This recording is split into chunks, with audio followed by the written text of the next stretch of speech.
গ্রাম থেকে হাটে বাজারে শহরে গঞ্জে যে যেভাবে পারে শুধু সমালোচনার ঝড় তোলে। শুধু সমালোচনা করে করে নিজের মাইন্ড সেট আপকে এমন ভাবে সেট করে যে মাথা থেকে কোনো সময় ভালো কোনো চিন্তা, ভালো কোনো উদ্যোগ, ভালো কোনো উদ্দীপনা আসে না। শুধু একটাই চিন্তা, আমি যেভাবে চলি, মানুষের ক্ষতি করি সেইভাবেই যেন সবাই চলে, মানুষের ক্ষতি করে। এত নেগেটিভ চিন্তা মানুষের কিভাবে হয়?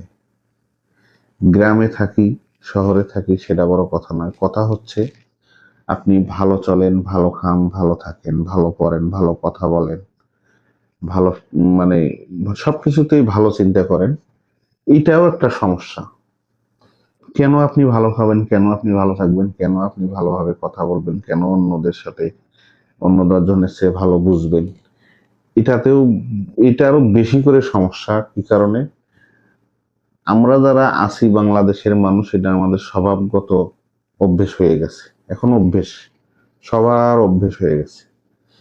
আমার সাথে চললো, আমার সাথে খাইলো, আমার সাথে থাকলো, আমার সাথে কথা বললো, এতদিন আড্ডা দিল, এখন সে কর্মে ব্যস্ত, এখন সে ভালো কথা বলে, এখন সে ভালো খায়।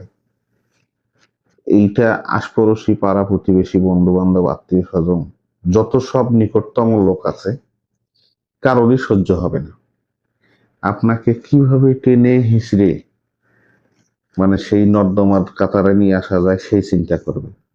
একবারও চিন্তা করবে না যে ও ভালো হয়েছে, আরো ১০ জন মানুষকে টানতেছে ভালো করার জন্য।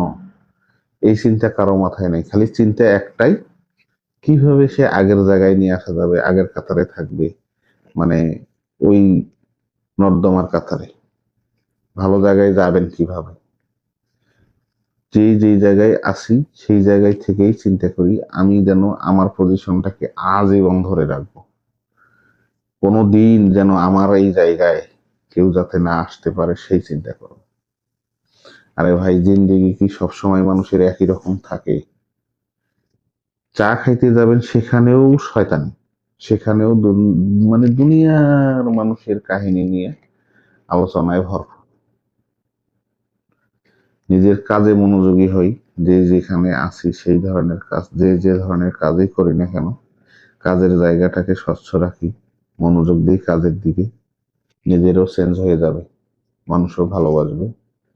ভালো কথা শুনলে সবাই সম্মান করবে।